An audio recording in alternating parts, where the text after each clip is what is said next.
Hello students, welcome to complete learner. আজকের এই ভিডিওতে আমি পর্ব 3 পড়ানো শুরু করছি। এর আগের চ্যাপ্টার অবধি তোমরা বেসিক জিনিসপত্রগুলো শিখেছিলে। আজকে থেকে তোমরা প্রোগ্রামিং কিভাবে করে, কিভাবে এক্সিকিউশন হয় সেগুলো শিখবে। ঠিক আছে, চলো শুরু করা যাক। পাইথনের আজকে অপারেটরের একটা ছোট্ট চ্যাপ্টার আছে, সেই অপারেটরের চ্যাপ্টারটা আজকে আমরা কমপ্লিট করব। কি কি আছে অপারেটরের চ্যাপ্টার? অপারেটর কি আর অপারেন্ট। অপারেটর কাকে বলে, অপারেন্ট কাকে বলে, এখানে মার্ক করা আছে, মুখস্থ করবে। অপারেটর কি? যে ডেটাগুলোর ওপর অপারেশন করে তাকে অপারেটর বলে। যে চিহ্নগুলো ডেটার ওপর অপারেশন করে তাকে অপারেটর বলে। যে চিহ্ন মানে কি? যোগ চিহ্ন, বিয়োগ চিহ্ন, গুণ চিহ্ন, ভাগ চিহ্ন, এই চিহ্নগুলোকে বলা হয় অপারেটর। আর যে ডেটাগুলোর ওপর অপারেটর অপারেশন করে, অর্থাৎ যে ডেটাগুলোর ওপর এই কাজগুলো করা হয়, যোগ করা বা গুণ করা, বিয়োগ করা হয়, সেগুলোকে বলা হয় অপারেন্ট। অর্থাৎ এখানে 5 আর 4 এই দুটো নাম্বার হচ্ছে অপারেন্ট, আর যোগ চিহ্নটা হচ্ছে অপারেটর। মাথায় থাকবে। এখানে বিভিন্ন ধরনের অপারেটরের নাম দেওয়া আছে, নামগুলো একটু মুখস্থ করবে। Arithmetic, relational, logical, assignment, augmented assignment, identity operator, membership operator, in ডিটেলসে আরো আছে, চলো পড়া যাক। অ্যারিথমেটিক অপারেটর, এটা দুটো টাইপস, একটা হচ্ছে ইউনারি, একটা হচ্ছে বাইনারি। ঠিক আছে। ইউনারি কি? ইউনারি মানে হচ্ছে যে এই অপারেটরটার যে কোনো এক পাশে একটাই অপারেন্ট থাকবে। আচ্ছা, সবার প্রথম আগে ইউনারি আর বাইনারি শব্দটার মানে। বাইনারির কথাটার অর্থই হচ্ছে দুই, আর ইউনারি, ইউ মানে হচ্ছে তুমি একা, ইউনারি এরকম ভাবে মনে রাখবে। ইউনারি মানে একা, বাইনারি মানে দুজন। ইউনারি মানে এখানে একটাই অপারেন্ট থাকবে, অর্থাৎ এই অপারেটরে দুটির একটি অপারেন্টের আগে বসে, অর্থাৎ -x। মাইনাসটা হচ্ছে এখানে অপারেটর আর এক্সটা হচ্ছে অপারেন্ট, অর্থাৎ দেখো এখানে একটাই অপারেন্ট আছে, +x, -x এরকম। শুধু যোগ আর বিয়োগ এই দুজন হচ্ছে ইউনারি অপারেটর। ঠিক আছে। আর বাইনারি যোগ, বিয়োগ, গুণ, ভাগ, multiplication, division, modulus, float, division, exponent, এইগুলো হচ্ছে বাইনারি অপারেটর। অর্থাৎ দুই দিকে দুটো অপারেন্ট থাকে আর মাঝে থাকে অপারেটর, তাই এটাকে বলা হয় বাইনারি অপারেটর, যার দুই ধারে দুটো অপারেন্ট থাকে। এখানে লেখা আছে দুটি, যে অপারেটরগুলি দুটি অপারেন্ডের ওপর কাজ করে, অর্থাৎ দুটি অপারেন্ডের মাঝে থেকে কাজ করে, তাকে বলে বাইনারি অপারেটর। চলো উদাহরণ দেখ, সেই সাথে একটু প্র্যাকটিস করা যায়। এখানে একটা চার্ট দেওয়া আছে, একটু মুখস্থ করো বর্ণনা কি, উদাহরণ সহ। ডিভিশন, মডিউলাস, এক্সপোনেন্ট আর ফ্লোট ডিভিশনের আজকে ডিফারেন্স দেয়। দেখো এখানে একটা এক্সাম্পল আছে a10b5। এখানে আমি আর একটা এক্সাম্পল দিয়েছি 5 আর 12। 5 দিয়ে 12কে যদি ভাগ করি তাহলে আমাদের ভাগশেষ আছে 2। এই 2টাকে কখনো কখনো আমার কাজে লাগবে। চলো সোজা দেখা যাক, প্রোগ্রামিং আমি করে দেখাই। এই এখানে আমি একটা ভেরিয়েবল, ভেরিয়েবল কিভাবে বুঝবো? একটা ভেরিয়েবল নেম দ্যাট ইজ তার পাশে আছে ইকুয়াল চিহ্ন, অ্যান্ড দেন 12। 12 হচ্ছে আমার ভ্যালু, যেটা ভেরিয়েবলের মধ্যে স্টোর আছে। আর আজকে বি ভেরিয়েবল, যার মধ্যে আছে 5। প্রিন্ট a+b, অর্থাৎ যোগ করছে। যোগ করে রান করাই, এখানে রান করলে আউটপুট আসে। যোগ করেছে 17, a-b বিয়োগ করেছে 7, a × b 5 × 12 = 60, a/b R a/। আচ্ছা, আর একটা আমি এখানে দেখাই, এখানে হচ্ছে পার্সেন্টেজ b। দেখ, এইবার দেখ, এই যে দুইটা এলো, এই দুইটা আর এই দুইটা কি এখানে দেখতে পাবো। এখানে যখন আমি 5 দিয়ে 12কে ভাগ করছিলাম, তখন একবার 2 এসছে ভাগফল হিসেবে, একবার 2 এসছে ভাগশেষ হিসেবে। যদি এখানে দেখি মডিউলো বি, এটাকে বলা হয় মডিউলো অপারেশন। কি বলা হয়? Modulo operation. মডিউলো অপারেশন কি করে? একটা ভাগের যদি ভাগশেষ থাকে, তখন সেই ভাগশেষটাকে তুলে নিচ্ছে।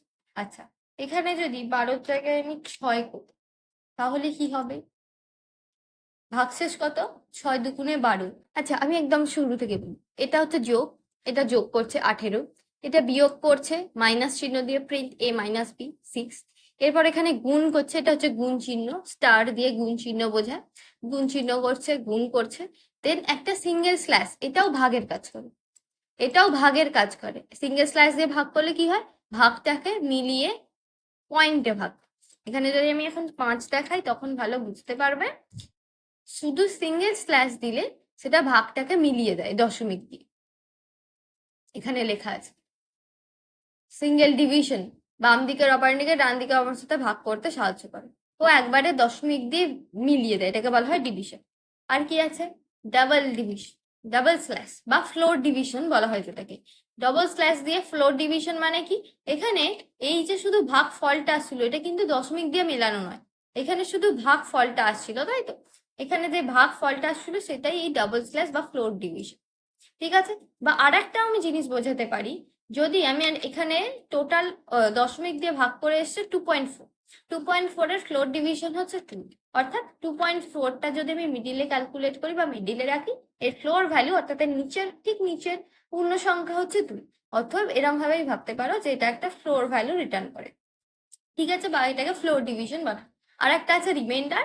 এটাকে কি বলে? রিমাইন্ডার বা মডিউলাস অপারেটর এর রিমাইন্ডার রিটার্ন করে, অর্থাৎ ভাগশেষ রিটার্ন করে। এখানে কত ভাগশেষ ছিল? 2, এখানে ভাগশেষ কত দিয়েছে? 2। কিন্তু আমি যখন এটাকে 5-এর জায়গায় 6 করে দেবো, তখন আর ভাগশেষ দেবে না, কারণ এখানে এই ভাগটা মিলে যাবে, অতএব ভাগশেষ 0। বোঝা গেছে আশা করি এইটুকুনি জায়গাটা? ঠিক আছে, চলো নেক্সট। রিলেশনাল অপারেটর কি করে? চেক করে, কম্প্যারিজন করে, এটাকে বলা হয় কম্প্যারিজন অপারেটর নামেও পরিচিত। এটা কম্পেয়ার করে, দুদিকে দুটো ভ্যালু সেগুলোর মধ্যে চেক করে লেস দেন কিনা, এই ডান দিকেরটা বা দিকের থেকে লেস দেন কিনা, greater than, less than equal to নাকি greater than equal to, double equal to, এটার নাম হচ্ছে double equal to. Double equal to মানে দুদিকে দুটো ভ্যালু সেটা সমান কিনা।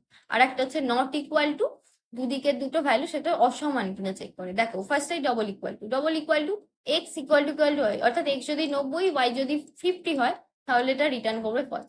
ফলস কেন রিটার্ন করবে? কারণ 90 আর 50 কি দুজনেই সমান? বলবি না, সমান নয়, অতএব এটা ফলস রিটার্ন করবে। আর কি আছে? Not equal two. Not equal two, not equal to মানে 90 আছে একদিকে, একদিকে 50 আছে, বলবে এটা কি দুজনে অসমান? বলবে হ্যাঁ, অতএব ট্রু।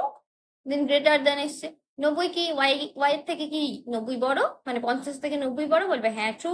লেস দেন বলবে false. Then greater than equal to আর less than equal to. Greater than equal to মানে কিভাবে বোঝায় চলো দেখা যাক। আচ্ছা, এ ইকুয়াল টু বি, এগুলো একটু হাইড করো।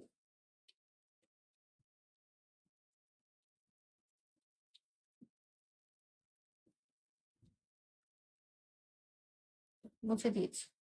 এ ইকুয়াল টু বি কিনা চেক করুন, বলবে না false, A equal to B no. তাকে নট ইকুয়াল টু, এই নটটা হচ্ছে এক্সক্লেমেটরি সাইন কিবোর্ডে, বলবে হ্যাঁ ট্রু, দুজন তো সমান নয়, অতএব আচ্ছা।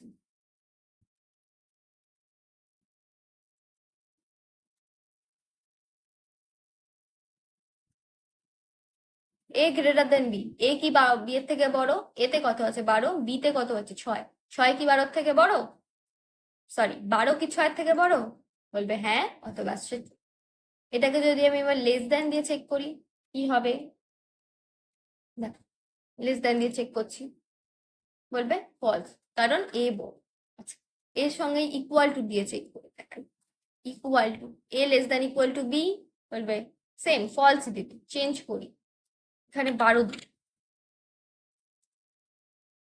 ট্রু দিচ্ছে। কেন ট্রু দিচ্ছে জায়গাটা বোঝাচ্ছি। এ কি লেস দেন 12 থেকে? এ কি ছোট বিয়ের থেকে? এদিকেও 12 আছে, এদিকেও 12 আছে, কিন্তু এটা কি ছোট? ছোট তো নয়, কিন্তু ইকুয়াল টু সমান, যেহেতু সমান চিহ্নটা পেয়েছে তাই ট্রু দিয়েছে। এটা যদি তুমি এখানে ক্যাপ গ্রেটার দেনও করে দাও, greater than equal equal to করো, সঙ্গে সঙ্গে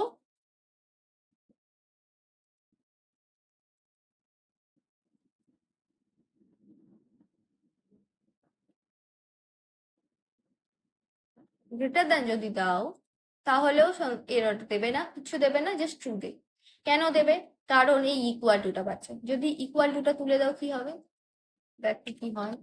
ইকুয়াল টুটা তুলে দিচ্ছি, শুধু এ গ্রেটার দেন বি দিচ্ছি, ফলস।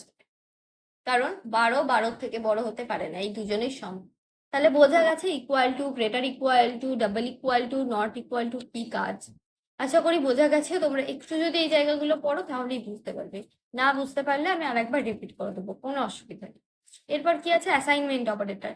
নর্মালি আমরা যেরকম লিখি, যেমন a equal to 5, that is assignment. Assignment করা হলো কি দিয়ে? ইকুয়াল টু দিয়ে। তাই অ্যাসাইনমেন্ট অপারেটর হচ্ছে ইকুয়াল টু, অর্থাৎ এক্স ইকুয়াল টু ওয়াই অথবা এক্স ইকুয়াল টু 5। এখানে এক্স ইকুয়াল টু 10 দিয়েছে, এক্স ইকুয়াল টু 10, এই অর্থাৎ 10টা এক্স এর মধ্যে ঢুকে গেল। এক্স যদি একটা ভেরিয়েবল আমি এরকম ভাবে ড্র করি, দ্যাট ইজ এক্স ভেরিয়েবল, তাহলে এক্স ইকুয়াল টু 10 মানে এই ভেরিয়েবলের মধ্যে আমরা 10কে সেভ করি। ঠিক আছে, টেম্পোরারিলি 10কে আমরা এখানে রাখলাম, অর্থাৎ এই ইকুয়াল টুটা হচ্ছে অ্যাসাইনমেন্ট অপারেটর। একে বলা হয় অ্যাসাইন করা হলো, এক্স এর ভ্যালু অ্যাসাইন করা হলো 10। ঠিক আছে, এরপর আছে অগমেন্টেড। দেখো এগুলো একটা সোজা কথায় বলতে গেলে শর্টকাট অপারেটর এখানে লেখা আছে। অগমেন্টেড অ্যাসাইনমেন্ট অপারেটর তবে শর্টকাট অপারেটর ব্যবহার করা হয়। যেমন এই একই জিনিস, X equal to x plus Y, অর্থাৎ এক্স এ যা ছিল, এক্স এ যদি 5 থাকে তার সঙ্গে ওয়াইটা যোগ করে কোথায় রাখছি? এক্স এ রাখছি। এটাকে এই এক্সটা দুবার লেখা হচ্ছে, দুবার যাতে এক্সটা না লিখতে হয় তার জন্য প্লাস ইকুয়াল টু লেখা হয়। এটা একটা শর্ট, দেখো x plus equal to y, অর্থাৎ x equal to x plus y. Same minus equal to, into equal to, slash equal to, modulus equal to, এইভাবে লেখা হয়। এক্সপোনেন্ট ইকুয়াল টু সেম, এখানে প্রত্যেকটা দেওয়া আছে। X equal to X mod Y লেখাও যা, X mod equal to Y লেখাও তাই। ঠিক আছে, বোঝা গেছে? কাজ একই করে, সেম, কোনো প্রবলেম নেই। এ ইকুয়াল টু 5, তাহলে এ থেকে যদি প্রিন্ট করি কত আসবে? 5। এ প্লাস ইকুয়াল টু 2, মানে এতে যা ছিল তার সঙ্গে আরো 2 যোগ। এতে কত ছিল? 5 ছিল, 5-এর সাথে আরো 2 যোগ করলে 7। বোঝা গেছে? আবার এ কে মাইনাস ইকুয়াল টু 3 করেছে, এতে কত ছিল? 7, 7 থেকে 3 বিয়োগ করলে 4। আবার 4-এর সঙ্গে 3 গুণ করেছে, 4 ছিল আগে, 4-এর সাথে 3 গুণ 12, 12কে আবার 2 দিয়ে ভাগ করছে, টোটাল কত এসে? 6.0। বোঝা গেছে? আচ্ছা, এরপর হচ্ছে লজিক্যাল অপারেটর। লজিক্যাল অপারেটর 3টে খুব ভালো ইম্পর্টেন্ট জিনিস মুখস্থ করবে, অ্যান্ড, অর আর নট। যদি অ্যান্ড হয় কি হয় এখানে দেখাই। অ্যান্ড, অ্যান্ড কথাটার অর্থ অ্যান্ড এর এই পোর্শনটুকুনি যেন ট্রু হয়, এই পোর্শনটুকুনি যেন ট্রু হয়। ঠিক আছে, অ্যান্ড কথার অর্থ তার দুই ধারের যে দুটো পার্টিশন আছে তারা দুজনেই যেন ট্রু রিটার্ন করে, অর্থাৎ 2 ইকুয়াল টু 2 কি রিটার্ন করবে? এটা ডবল ইকুয়াল টু দিয়ে যদি দুটো ঠিকঠাক থাকে তাহলে ট্রু রিটার্ন করবে, অর্থাৎ এদিক থেকে আসে ট্রু। আর 3 ইকুয়াল টু 3 বলবে হ্যাঁ এটাও তো সত্যি, তাহলে ট্রু। যদি দুদিকেই ট্রু হয় তাহলে ট্রু। আচ্ছা, এটা নেক্সটটা দেখো, তাহলেই বুঝতে পারবে। 2 ইকুয়াল টু ট্রু, তাহলে উত্তর আসবে 3। যদি 3 ইকুয়াল টু 4, 3 আর 4 দুজনের সমান, বলবি না, তাহলে এখানে উত্তর আসছে ফলস। যখনই ফলসটা এলো সঙ্গে সঙ্গে ফলস দেবে। অ্যান্ড এর মানে হচ্ছে আমার দুই ধারেই সত্যি হতে হবে, তবেই আমার উত্তর সত্যি হবে। আর অর এর ক্ষেত্রে ঠিক তার উল্টো, অর মানে যে কোনো একটা দিক, যদি ফার্স্টেরটা আমার সত্যি হয় তাহলেই উত্তর হবে সত্যি, যদি ফার্স্টেরটা আমার ফলস হয় তাহলে পরেরটা চেক করবে, তাহলেও পরেরটা চেক করবে, আর যদি দুটোই ফলস হয় তখন ফলস দেবে। ঠিক আছে, এখানে লেখা আছে। অর যদি একটা অপারেন্ট ট্রু হয় তাহলে ট্রু দেবে, অ্যান্ড যদি দুটোই ট্রু হয় তবেই মাত্র ট্রু হবে। আর নট এর ক্ষেত্রে যদি ট্রু থাকে সেটা ফলস হয়ে যাবে, যদি ফলস থাকে তাহলে ট্রু হয়ে যাবে। ঠিক আছে, একটা সোজা কথায় কমপ্লিমেন্ট হবে, যারা কমপ্লিমেন্ট পড়ে এসছে প্রিভিয়াস ক্লাসে তারা বুঝতে পারবে। নট এ, অর্থাৎ এতে যা ছিল সেটা নট হয়ে যাবে। ঠিক আছে, যদি অপারেন্ট ফলস হয় তবে এক্সপ্রেশনটা ট্রু হয়ে যাবে, কোনো অসুবিধা। যেমন এখানে একটা এক্সাম্পল দিয়েছে, 2 ইকুয়াল টু 5, এটা কি হবে? ট্রু হবে না ফলস হবে? ফলস আসবে জেনারেলি, যেরকম হয়, কারণ 2 আর 5 সমান নয়। নট ফলস মানে ট্রু। দেখো উত্তর তো ট্রু আসার কথা নয়, 2 ইকুয়াল টু 5 আগেরটাই দিয়েছে, ফলস এসছে। যখন নট ফলস করা হয় তখন উত্তর আসে ট্রু, অর্থাৎ ট্রু থাকলে ফলস হয়, ফলস থাকলে ট্রু। বুঝে গেছে? আজকের জন্য এইটুকুনি, দেখা হবে আবার পরের ভিডিওতে। প্লিজ লাইক, শেয়ার, সাবস্ক্রাইব করতে ভুলো না, সেই সাথে কমেন্ট করো। Thank you.